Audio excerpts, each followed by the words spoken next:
Once upon a time, there lived a heroic bear named Banjo, a rather rude bird named Kazooie, and an absolute witch called Gruntilda. When Banjo's sister was kidnapped, the bear and bird rescued her while jumping as few times as possible, overcoming many ledges and tedious edits to send Gruntilda directly into the Shadow Realm.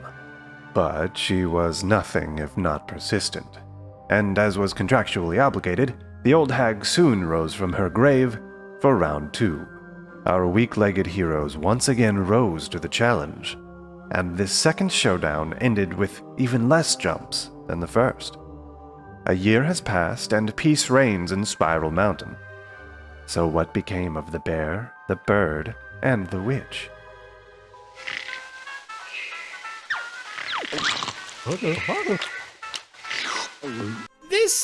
This is not okay, but here we are. In the original 2 videos, we achieved the minimal jump goal by limiting normal jumps, backflips, shock spring pads, and so on. Flight was allowed because it was fairly situational and helped make things more interesting. While we still cannot jump, this time the rules are a bit different because it's not a platformer, it's a vehicle game.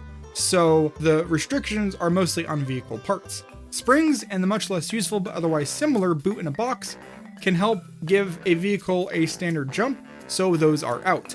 Propellers, wings, jets, and balloons allow for propulsion and flight, which is way too overpowered in this game, so those are also out. I didn't realize till later, but the suck and blow gadget can be used to create a very powerful flying vehicle, so using it to push and pull objects is fine, but propulsion is not allowed. The ejector seats and self-destruct gadgets are both pretty situational, so I considered allowing them, but in the end, I never found myself forced to use them, so consider them banned as well.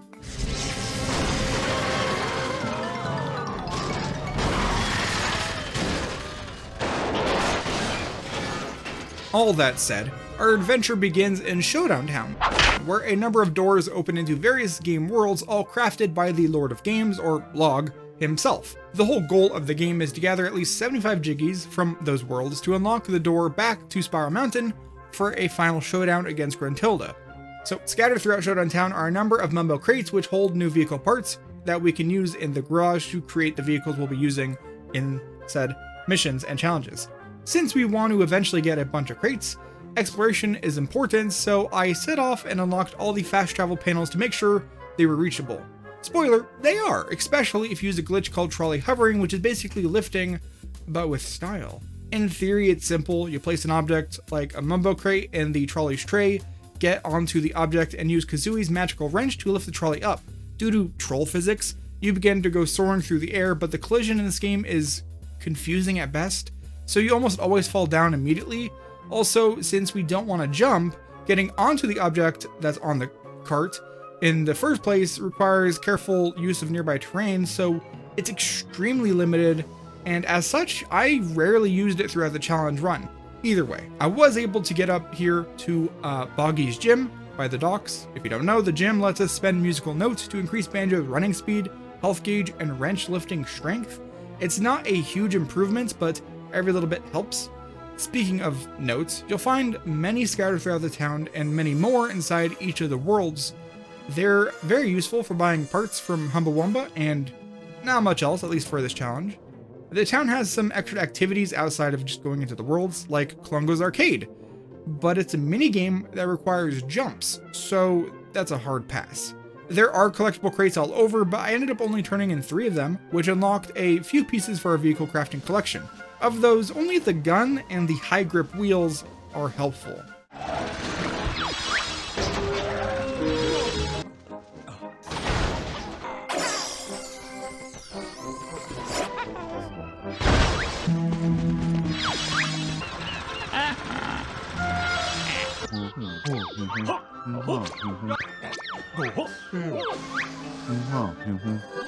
With the introductions out of the way, let's head into the first world, Nutty Acres.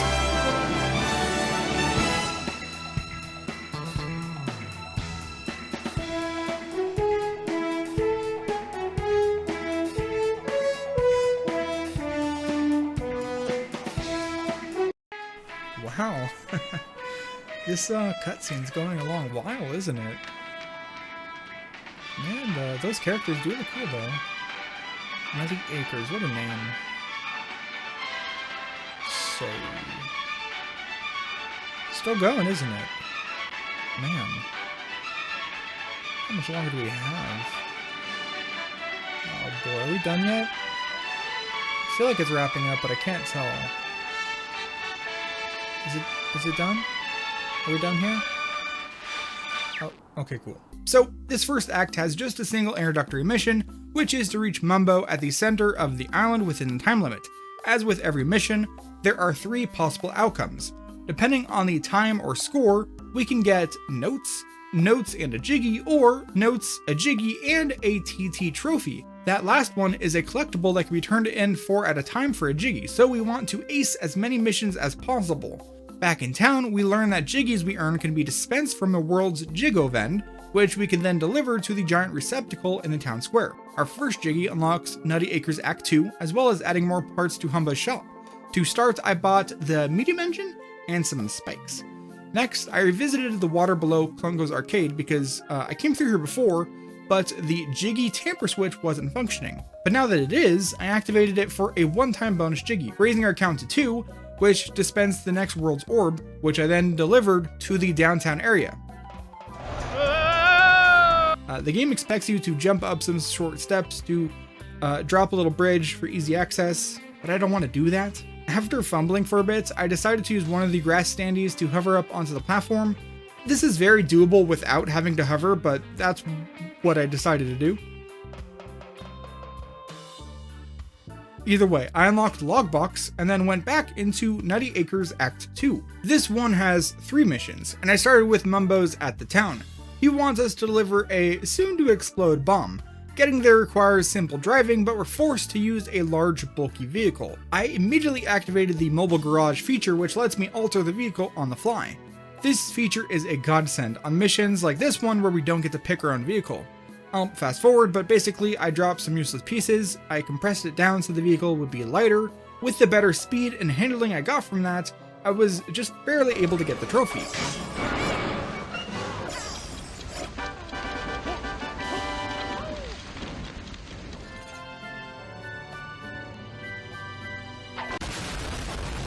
For the second mission, we need to race Trophy Thomas, himself. We get to bring our own vehicle, so I went into the garage for the first time. Basically, since our options are limited, I went with a very simple vehicle designed for speed, which I named Speed V1. Since it has a medium engine that I bought, we're easily able to outpace Thomas in both phases of the race for another trophy. The third and final mission involves pushing some large flaming rocks into the nearest body of water. I thought, oh right, I can carry these, so I made Carry V1, a vehicle with 2 trays. But that's not actually how you should do this. Instead, I used Speed V1 to get me to each rock as quickly as possible and simply pick them up and chuck them towards water.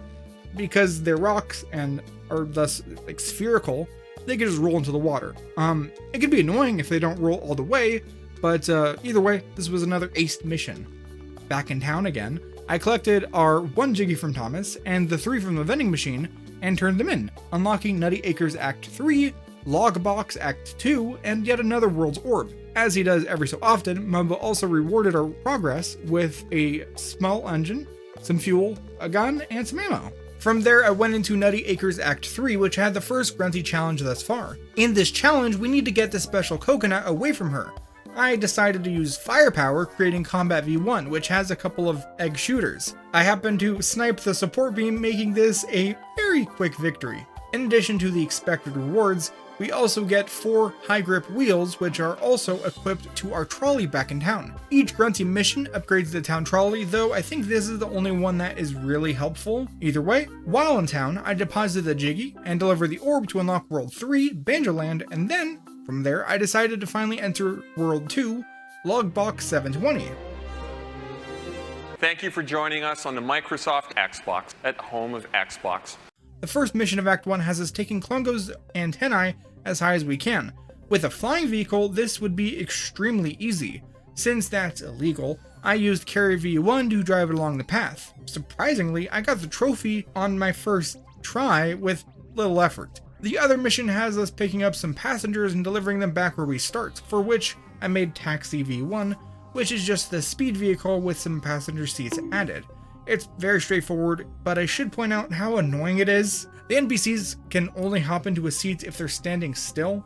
If you accidentally bump them or even scare them by driving up too fast, you have to wait for them to recover before they get in. Also, if you hit something, accidentally flip your vehicle, or just get out, or get into water, they'll automatically hop out. So yeah, it's very annoying, but doable for another trophy. From there, I went into Logbox Act 2. Gamer Girl Humba wants us to race against 3 opponents in a short circuit around the level. We're forced to use a bulky vehicle with crappy handling, so I of course modified it at the start. With that, I got to the goal in time for another trophy.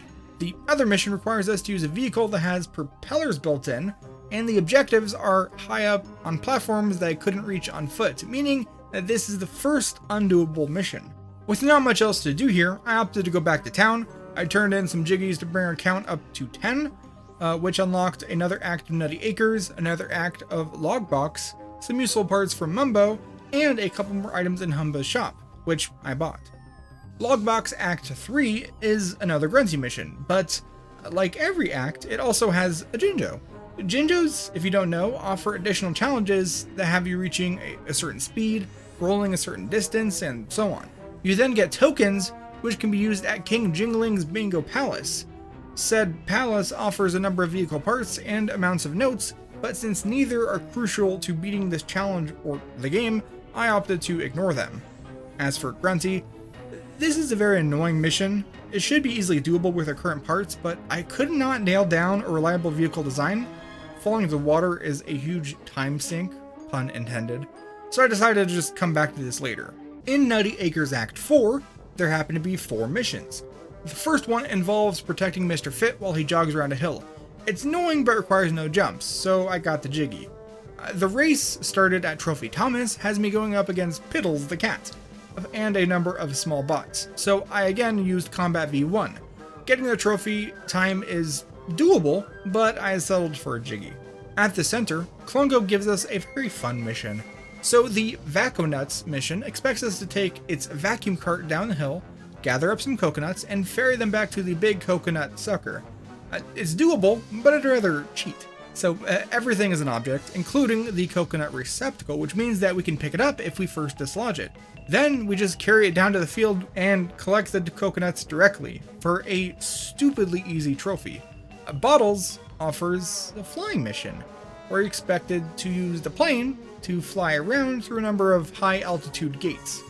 Hard pass. In town once more, I turned in those 4 jiggies that we just earned into the receptacle, which brought us up to 14, which dropped the Gigosium sphere. It also unlocked pain and frustration, because as it turns out, getting the sphere to its receptacle is really annoying. Its destination is inside of a closed off cage, and the game expects you to drive under the large magnet connected to the crane, climb up to said crane, and then move it to drop it into the short track that leads into the cage. It might be possible to circumvent the crane by carrying it up to the top of the building yourself. I, however, hit a gap that I couldn't cross, and when I dropped down and went over to try again, the ball got picked up by the magnet, and from there, I had no choice. I couldn't remove it, so I was forced to use the crane. This is annoying, because the game expects you to climb using ladders, that you're supposed to hop onto it. So my first idea was trolley hovering, but that was out of the question. I didn't have a good setup spot, and even if I could get it started, staying on top of the cart and getting that high while going in the right direction is just not doable, at least for me. It was exactly 1 hour later of pain and trying that I finally figured out a usable technique. It looks super dumb because it is, but like I picked up the trolley, I wedged it behind the ladder, I got into the trolley, and then depending on where the trolley was, when dismounting, it would sometimes put me in the air with time to spin attack on the ladder, or in some cases onto a higher bed of metal, which did the same thing. I'm sure there's a better way that I never came up with, but this worked. And I was able to reach the crane switch, unlocking the Gigosium without jumping. I also knocked down the crates because I'm never coming up here again. I turned in said crates and had just 2 items, the boot in a box and the ejector seats, 2 items that I specifically banned. Since I went through all that to get it unlocked, I went into Gigosium Act 1.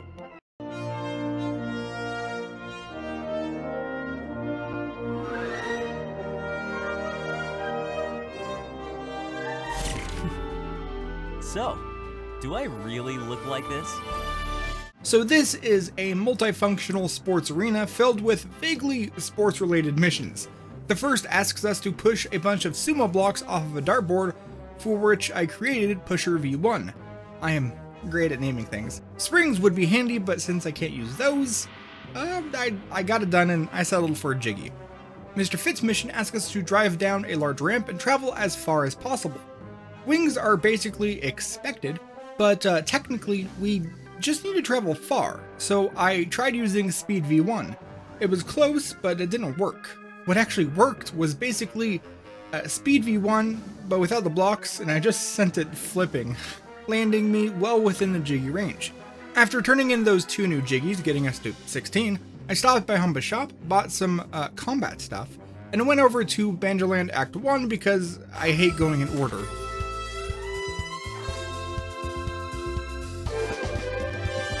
Is it me, or is that place we were just in awfully familiar? Not to me, but this place looks like something sucked all the life and color out of it. So this place is a huge jam-packed museum of all things Banjo and Kazooie.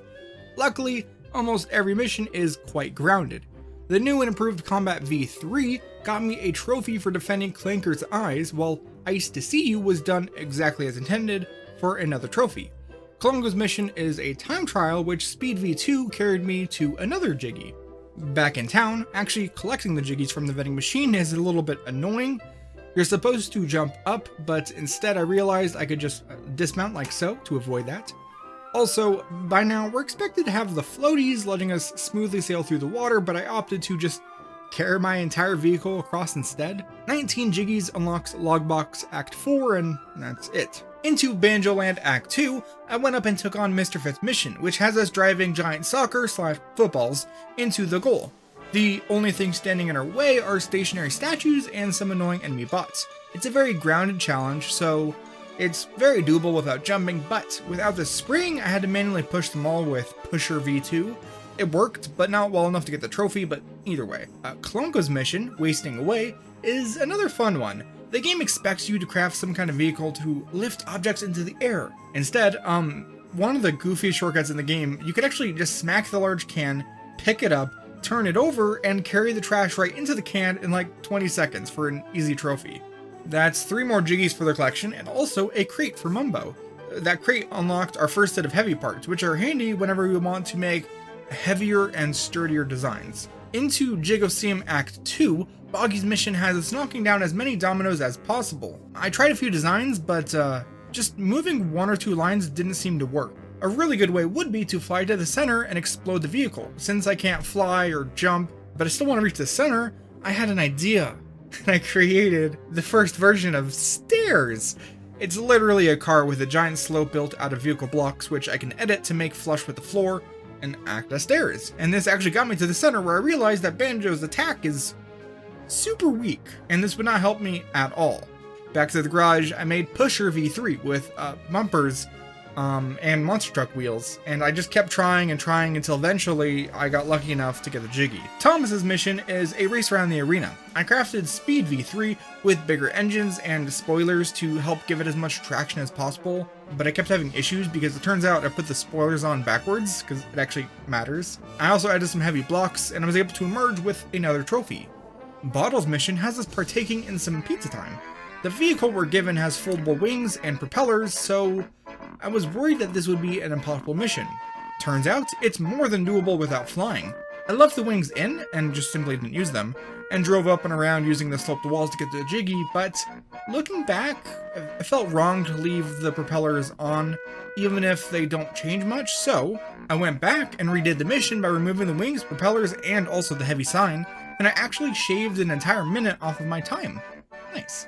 Turning in those 3 Jiggies, our total gets up to 25, which unlocks a few more acts, as well as parts for the shop. Included in that is a large engine for 80 notes, which will be very good to unlock and use. So I made an effort to collect more notes as I went back into Logbox Act 3. Speed V3 still gave me some issues with control, but I was still able to get a Jiggy from Grantilda without pulling out my hair, so that's a victory. In Act 4, Klungo's mission has us spraying a sponge with the level's gross pink water. It's impossible to spray it fully with a single canister's capacity, so I had to drive all the way up. refill, and come all the way back down. Without flying, the trophy is pretty rough, so again, I settled for a Jiggy. Mumbo's mission is a flying one. The vehicle is a wheelless helicopter, and the things that need cooling can mostly only be reached with flight, so this is a hard pass. Chip Chop requires it to fight off a bunch of bots, for which Combat V3 was easily able to get the trophy. Bottle's mission is interesting. We must go around and press a number of buttons. The thing is that each button requires more and more weight to activate.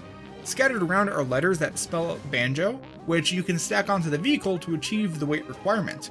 I almost got the trophy, but alas, I came up short. Humba's mission at the top of the level is an air race through the level, which is not happening. Back in town, I turned in the Jiggies, getting us to 29, and also a couple crates, which had some duplicates of stuff we already had, and of course I also bought the big engine.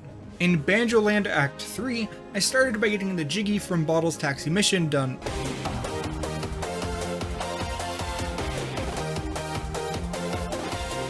as intended. Klongo's mission is a water race, which is oddly challenging. You see, there's not a lot of ways to propel yourself through water without propellers. We can float in the water no problem, but actually moving? We don't have jets, which are banned anyways, and propellers are also out, so both vehicles ended up being a sticking point for me throughout pretty much the entire playthrough. Using a bunch of wheels to move through the water does work, but it's nowhere near as fast as you would need for most missions. As such, I left and went over to Mr. Fitz and used Speed V3 to activate a bunch of security cameras. Luckily, there's 5 of them out there and you only need to activate 3, so I was able to get the Jiggy without leaving the ground through unnatural means. Act 4 is another grunty mission. This one is fun because it's just another combat challenge. Using Combat V3, I pelted her with eggs until she finally fell down for an easy trophy. On to Act 5. Klongo's mission is an annoying race with a dumb camel-looking vehicle. I pruned it down and dropped the weights and I dropped the propellers, but I was having issues coming in first because of the water sections that slowed me down considerably. I spent a good 10 minutes trying and retrying this mission, eventually emerging victorious due to some classic jank. So I ended up getting in a giant pile-up with Mr. Fitz. All of our dumb camels were all tangled together, but I managed to dislodge myself and pull forward, remaining in first for a Jiggy. Bottle's mission involves gathering a bunch of sheep and delivering them back to the start, but there's bots in the way that love knocking us around. My newly upgraded carry vehicle was more than usable, but it took some trial and error before I finally achieved the trophy. Over at the pitch, Mr. Fitz challenge has us again using another dumb camel, but this one lacks any propellers, so no water, no propellers, it's a straightforward trophy. Issues aside, we ended up getting 6 Jiggies from Banjo-Land to turn in, and a crate. Also, you'll notice that our trolley now has a propeller. It's because we beat that one grunty mission. There's nothing you can do to remove it, but you're not required to use it. Like, you can get everywhere in Showdown Town by just swimming and carrying your vehicle, so like it doesn't really change anything. But anyways, after grabbing a Jiggy from Thomas, our count reached 36, which unlocked a couple more acts, as well as some free parts, and some more stuff in Humba's shop. The crate was mostly useless. I did buy some armor and some robo fixes from the shop. On to Jigoseem Act 3, again using the nearby fence to actually reach the entrance. I started out with Mr. Fitz's mission called Brown Bears Can't Jump. Wow, rude. In this mission, you're expected to get the large basketballs through the hoop floating in the air, but I can't jump, let alone fly. It's time for my crowning achievement to come back with vengeance. Stairs. So my first tactic was to use the stairs to carry the balls up one by one and drop them in. This does work, but the hoop is too high. And also, the hoop gets higher every ball you put in, so that's more difficulty. But no fear, the hoop is an object, which means we can grab it. The winning tactic I found was just to spin it around and around, hoping that at least 3 basketballs would touch the trigger and be considered in, and it worked. With a bit of prep and better execution, you might be able to gather all the balls up into a small raised box, then bring down the hoop and get them all at once. Either way, I got it done, I got the Jiggy. Anyways, as for Troferson Thomason's mission, it's another race, but this one includes a bunch of sturdy hurdles. They give you the option of going through or over, so I went through. The design I eventually made was called the Bumpinator, which is essentially a heavier version of the speed vehicle, but with some extra bumpers in front. It still handles horribly because you have to nail the right wheel setup, and I actually ran out of gas right before the finish line, which then refilled just in time, but I got the trophy. The mission World's Strongest Bear is another one that I would usually look to flying for. Instead, I made a modified version of stairs that let me drop off the stair section and then keep driving around with a little cart. That, along with some manual carrying, got me the trophy pretty easily. The last one in this act is Bottle's Shot Put mission. There's no flying needed, but when you really want to get something thrown fast, springs are ideal. Since that's not an option, I refined the Bumpinator and did my best to just absolutely slam into the thing. And it worked. After another round of Jiggy Drops Off, which brought the count to 40, I earned some items from Mumbo, and also a bunch of new stuff in Humba's shop. Now she has large fuel rods, large ammos, and Clockwork Kaz weapons. The fourth act of Jigglesium is another grunty mission. The arena is filled with water, and she expects us to fight her in water polo. In the water? With a boat. No. Turns out, actually carrying them by hand is more than doable if you just want the Jiggy, which is all I was going for. And that actually gives us the scuba seat for underwater breathing. Nothing crazy, but still. Afterwards, I went exploring the town. We've progressed far enough through the game to unlock this short little water tunnel and get a free crate, and also access to a tamper switch for one bonus Jiggy. I also collected the crate from the cave at the lake. Turning them in, I got some more weapon parts.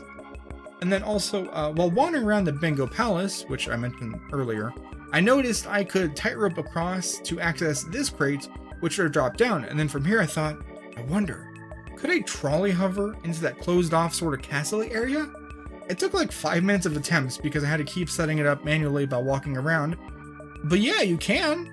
So I got the crate from there as well, and I turned them both in, and I got some stuff. It wasn't really worth it. From there, I went into Nutty Acres Act 5 and started Bottle's mission, which is to protect the prized statue. To do this, I designed the fortress. The idea is that this would be a vehicle made for defense and offense and not much else. I use strictly heavy blocks, which made driving an absolute pain, and also I added a bunch of armor. It has normal and grenade egg shooting out, and also a little reinforced part to carry the grenade turret. These turrets are really handy, but if you place a turret too close to the normal seat, it's very annoying getting in and out. Either way, the fortress was able to fend off all the flying enemies. A better setup and maybe better performance will probably get the trophy, but I was just happy getting the Jiggy. Thomas's mission is nothing special, and I got the trophy doing things as intended. Likewise, Klongo's egg-based mission is also trophyable as intended. When it comes to Mumbo's mission, the most annoying thing is actually getting up onto the platform to talk to him in the first place. So once again, stairs came to the rescue, this time just using some floaties to let me actually get up onto them on top of the water. As for the mission, it's actually quite nice, because we just have to fight a bunch of baddies. They do expect us to use a boat, but instead I stayed still with the fortress and got them all in time for the trophy. At the top of the volcano is Old Dog New Tricks, which is a neat recreation of the Mr. Patches fight from Banjo-Tooie. I was almost positive that this challenge would be impossible, because in Tooie, Mr. Patches only turns, and you're expected to fly around him to actually shoot out the patches. It's sort of similar here, because you do have to shoot the patches, but he actually sort of rotates around and around. As such, the fortress was able to slowly pick off the weak spots for a Jiggy. I'm really glad I got it done. Lastly, Mr. Fitt's mission is more involved version of the previous one where we cheated by carrying the giant vacuum to the coconuts. This time you're supposed to retrieve nuts from atop a stack of boxes, which are actually reachable with driving. So boom, I finessed another trophy. Returning to town once more, I deposited the 6 new pieces, bringing our total to 47, which is enough to give us the final world's orb. I decided to deliver that immediately, using the intended underwater tunnel route to the uptown area. From there, I deposited 2 more Jiggies I just had sitting around, getting us to 49 before heading into Nutty Acres Act 6. So Air Coconut is a flying race where you're expected to fly. Hard pass.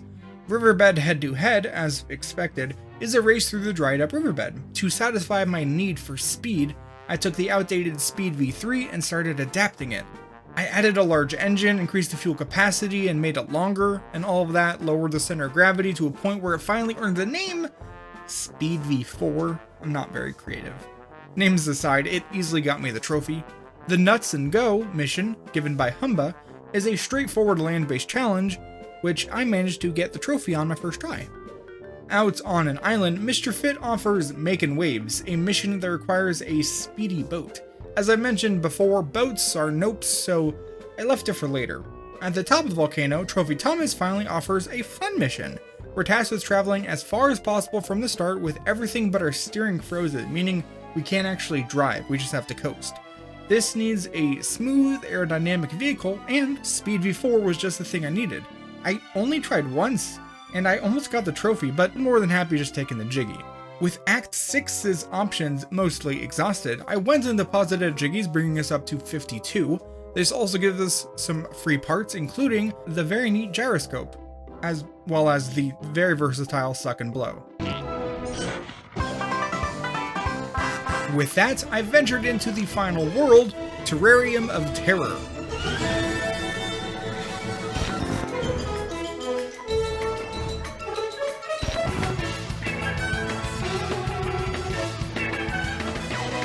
Space!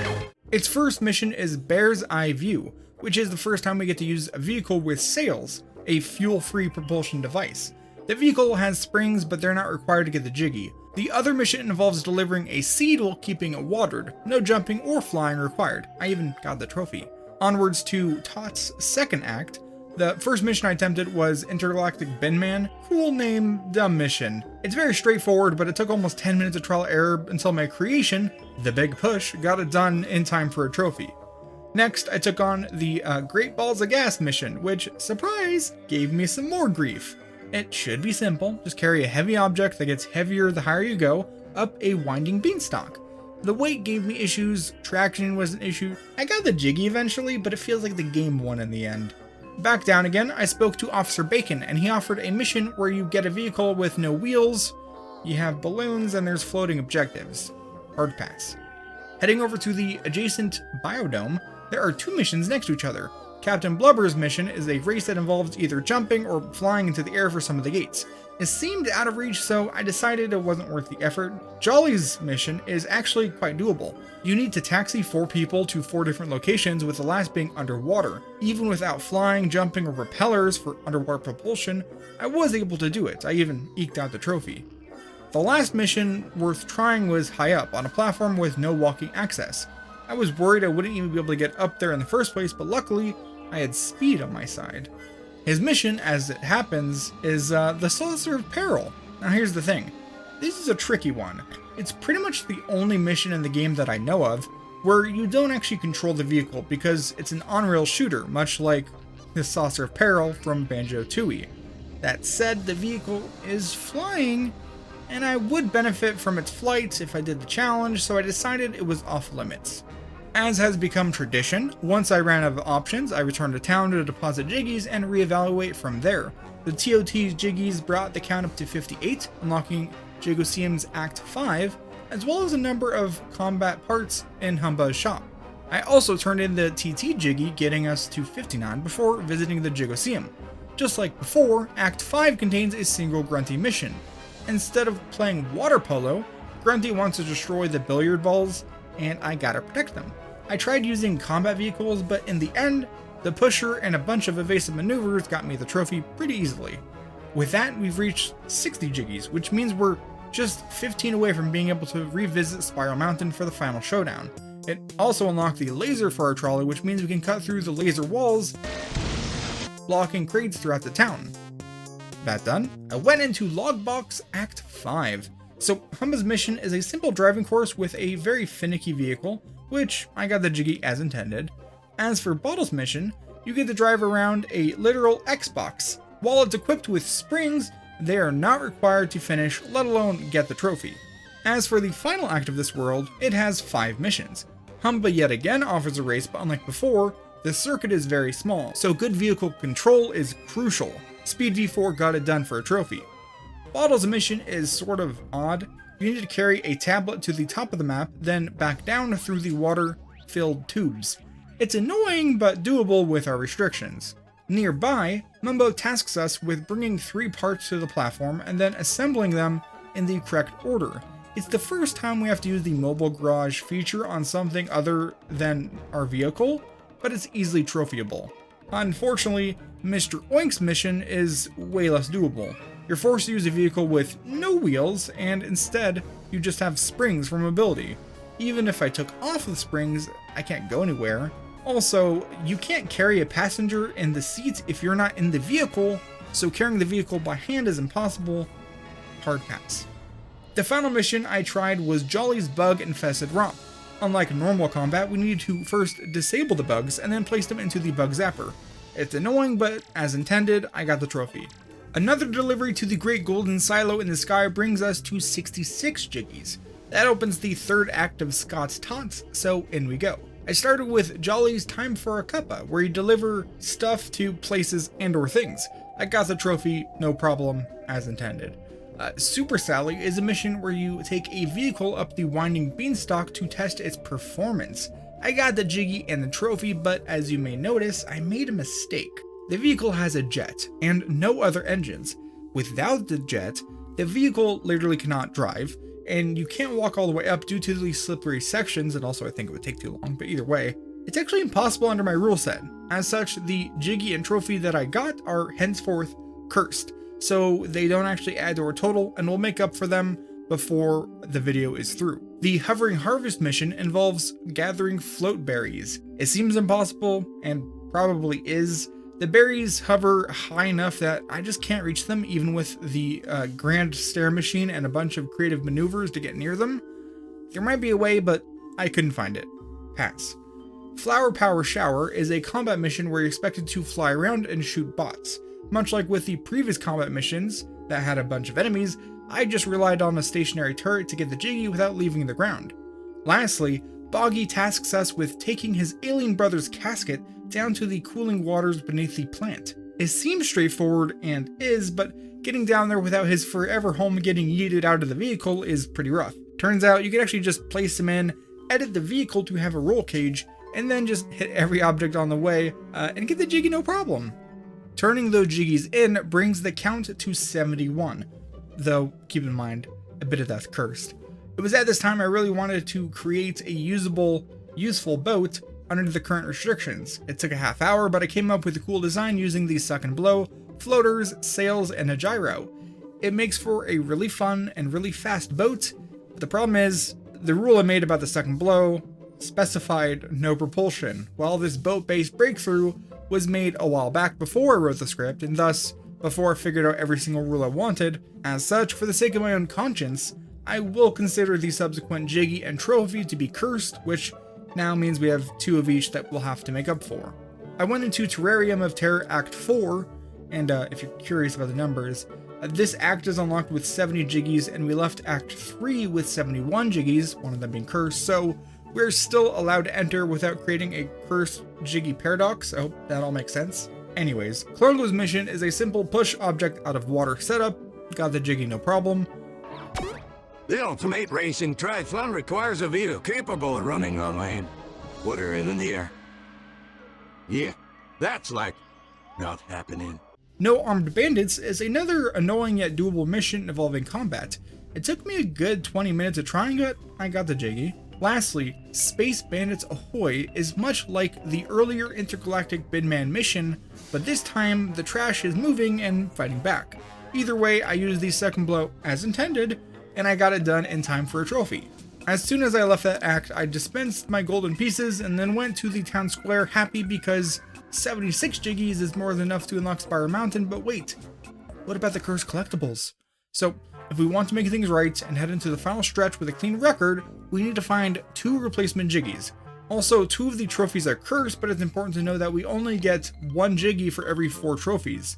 So, to replace the trophy, Unhappy Landings, I managed to do it with a trimmed down version of Speed V4 with the gyroscope and some stupid fast spinning.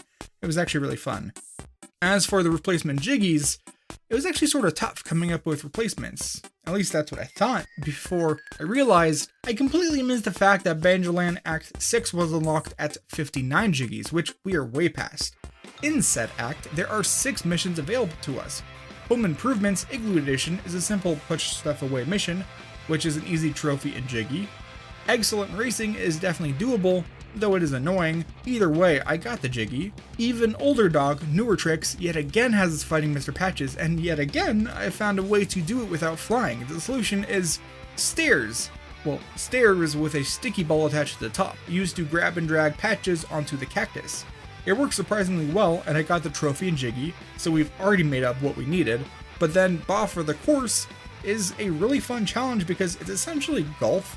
There's a sheep ball and you must smack it into the goal in as few hits as possible.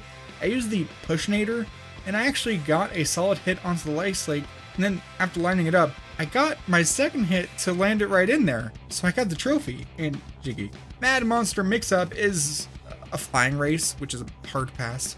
Lastly, Mumbo's Stunt Spectacular is an odd one. We're given an oversized motorcycle and I think for the first time in a pre-built vehicle, a gyroscope. First issue, they expect you to drive around with the added power of a small jet engine. The second issue is that they expect you to springs to jump. Third issue, they expect you to be able to control this absolute dumpster fire of a vehicle. The game does not do well with two-wheeled vehicles. Its turning radius is trash and it falls over constantly. And that's before we start doing dumb stuff. You have to make it skid and do a mid-air forward roll. Both are done simply enough. The jumping through hoops part takes place over the ice, making handling even worse.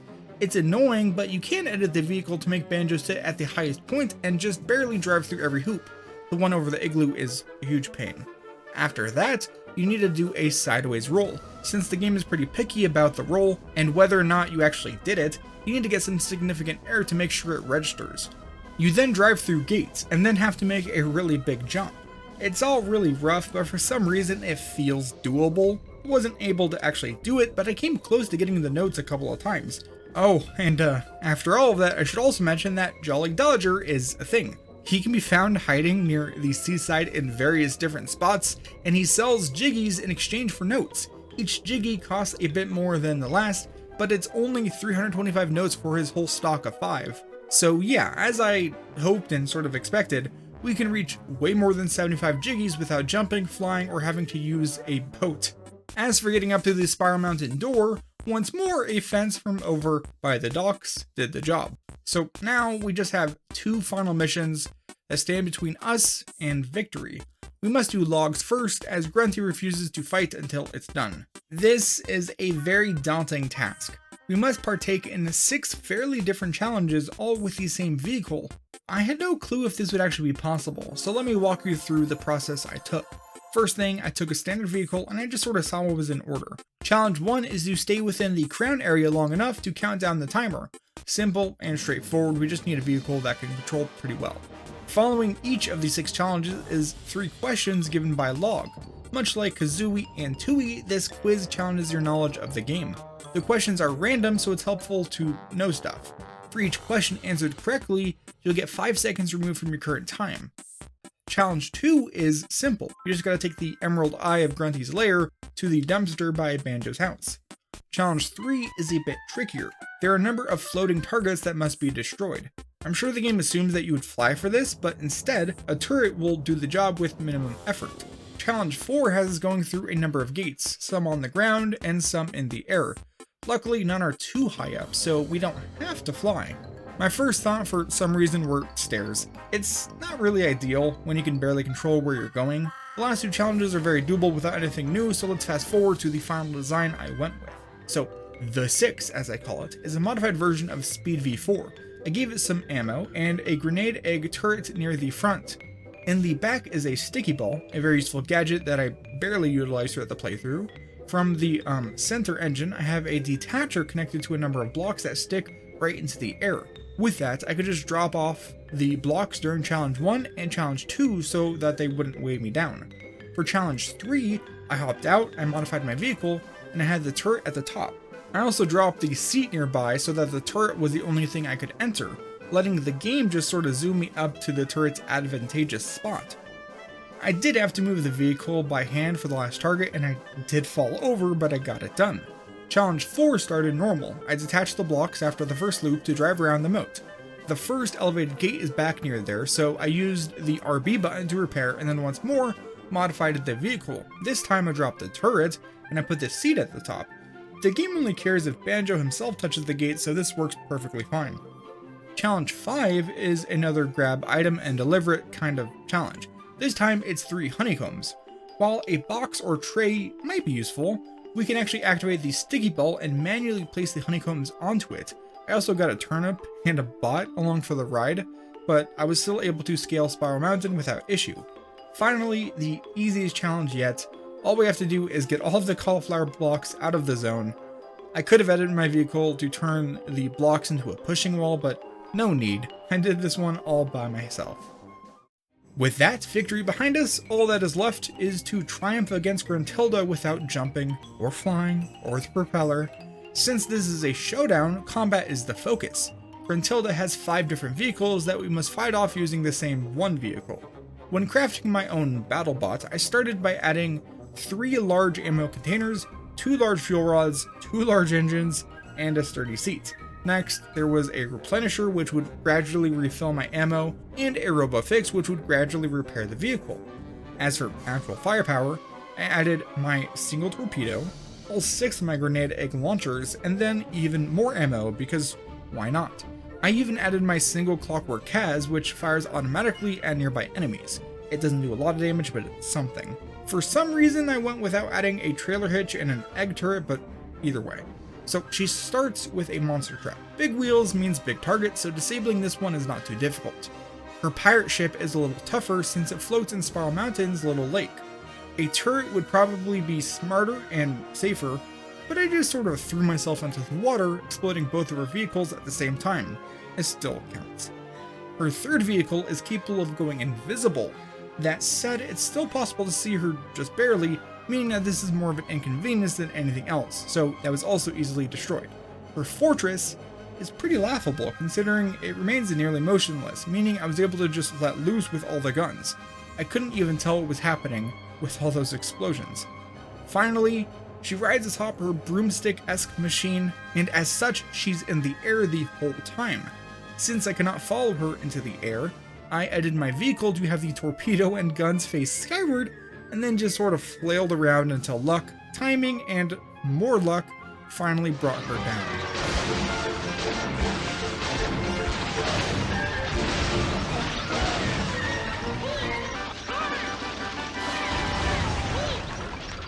So yeah, what a way to end this trilogy of Jumpless Challenge videos. At first, the jumps were counted in triple digits, and then single digits, and now 0 digits, because we did it. We beat Banjo-Kazooie nuts and bolts without jumping, or flying, or springs, or even a boat, but you get the idea. Compared to the last 2 games and their videos, this one was relatively easy because there is still plenty of room for improvement. I'm sure there are strategies I never considered, and there are definitely glitches that I never utilized. Before we say farewell, a couple of notes. I am well aware that there is another Banjo-Kazooie game, Grunty's Revenge, that I have yet to cover on the channel. I've played it, so I know that it would not fit for a jumpless or minimal jump challenge, but who knows, I might cover it eventually. Also, this game has a lot more missions that are unlocked beyond the 75 jiggy count, and I didn't bother looking into them. Also, Logs Lost Challenges exists, a DLC with 6 missions that are done in the Testo Track area. None of them were all that interesting, which is why I won't bother going into detail outside the fact that I somehow broke the game while trying to repair my vehicle.